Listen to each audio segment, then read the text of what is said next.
नमस्कार दोस्तों। आज मैं इस वीडियो में आपको कुछ महत्वपूर्ण बातें बताना चाहता हूँ। भूमि क्रय करते समय जो महत्वपूर्ण बातें होती हैं, पहला टाइटल डीड, ओनरशिप प्रूफ, जमीन का असली मालिक कौन है।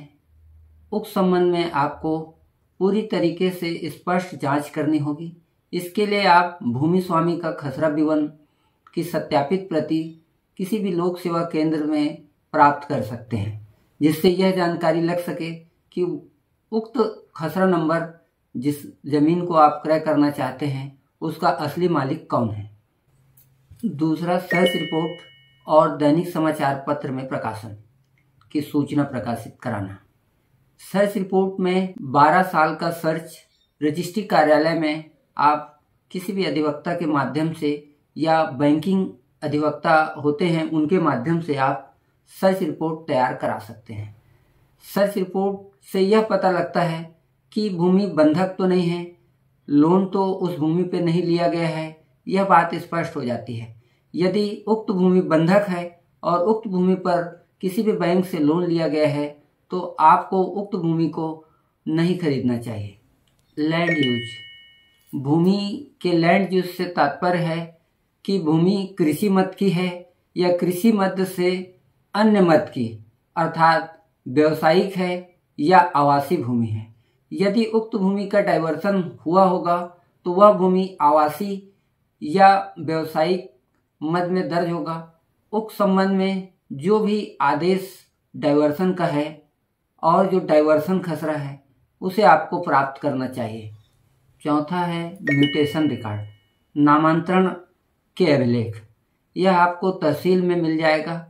इस अभिलेख को सर्च करने के लिए आपको जो रिकॉर्ड रूम होता है वहां जाकर विधिवत प्रक्रिया करते हुए उक्त भूमि जिसे आप परचेज करना चाहते हैं, उक्त संबंध में जो सेलर है उसका नामांतरण कब हुआ था, विधिवत नामांतरण हुआ था या नहीं, उक्त संबंध में पूरी जांच करनी चाहिए, ताकि यह स्पष्ट रहे कि वह भूमि इल्लीगल तरीके से सेलर के नाम पर दर्ज नहीं हुआ है, विधिवत दर्ज हुआ है और उसने विधिवत पंजीकृत बैनामे से या विरासतन हक से उक्त भूमि प्राप्त की है। पांचवा है सीमांकन और नक्शा बटांकन। जब आप खसरा विवरण निकालते हैं तो उस खसरा नंबर का आपको नक्शा भी लेना चाहिए और उस नक्शे में यदि बटांकन नहीं हुआ है तो आपको उक्त भूमि का सेलर से खरीदते समय सीमांकन और नक्शा बटांकन जरूर करा लेना चाहिए, ताकि भविष्य में उक्त भूमि के संबंध में स्पष्ट पहचान रहे और कोई विवाद न खड़ा हो। छठवां है पावर ऑफ अटर्नी।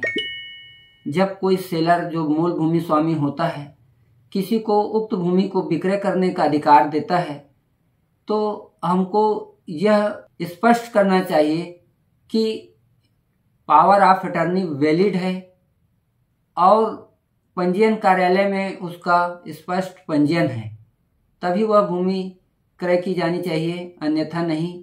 अन्यथा उक्त भूमि कई बार पावर ऑफ अटर्नी फर्जी तरीके से तैयार की जाती है तो आपको नुकसान उठाना पड़ सकता है। इन सब बातों को ध्यान में रखते हुए जब आप पूरी तरीके से संतुष्ट हो जाएं तभी आपको किसी भूमि को क्रय करना चाहिए। और जितना भी पेमेंट होता है रजिस्ट्री का, जितने में आप सेलर से चर्चा करते हैं, उक्त पैसा आपको चेक के माध्यम से ही पे करना चाहिए, या आप उसका अगर एग्रीमेंट भी करा रहे हैं तो भी चेक के माध्यम से ही उसका पेमेंट करना चाहिए, नगद भुगतान नहीं करना चाहिए। इन 7 महत्वपूर्ण बातों के अलावा आपको अपने मोबाइल में भूइयां ऐप, जो शासन की अधिकृत वेबसाइट है, उस ऐप को डाउनलोड करना चाहिए और उसमें क्रय की गई भूमि के संबंध में आप स्पष्ट रूप से बहुत सारी बातों की जानकारी कर सकते हैं कि वह खसरा नंबर कितने पटांकनों का है, उसका कुल कितना रकबा है, ऐसी बहुत सारी जानकारियां रहती हैं। इसके अलावा कुछ महत्वपूर्ण दस्तावेज हैं जो आपको अपने क्रय करने वाली भूमि से संबंधित बातों की ठीक ठीक जानकारी आपको दे सकेगी, जैसे मिसल बंदोबस्त जो 1927-28 से 28-29 का रिकॉर्ड होता है। यह बहुत महत्वपूर्ण रिकॉर्ड होता है यह जिला अभिलेखागार से प्राप्त होता है। किसी भी जिले में जिला अभिलेखागार से यह रिकॉर्ड आपको विधिवत आवेदन किए जाने पर प्राप्त हो जाता है। इस रिकॉर्ड में जो भूमि का खसरा नंबर आप खरीदने जा रहे हैं उसका मूल रकबा कितना था यह स्पष्ट रूप से आपको जानकारी हो जाती है। उक्त भूमि शासकीय है या लगानी है, इस बात की भी आपको जानकारी उन दस्तावेज से प्राप्त हो जाती है। इसके बाद 1954-55 की जमाबंदी आती है। जमाबंदी से भी आपको मिसल की भूमि का जमाबंदी में किस प्रकार कुछ अंतरण हुआ या भूमि स्वामी में परिवर्तन हुआ, उक्त बातों की भी स्पष्ट जानकारी होती है। इसके पश्चात आता है अधिकार अभिलेख, जो आपको तहसील कार्यालय से प्राप्त होता है, रिकॉर्ड रूम से।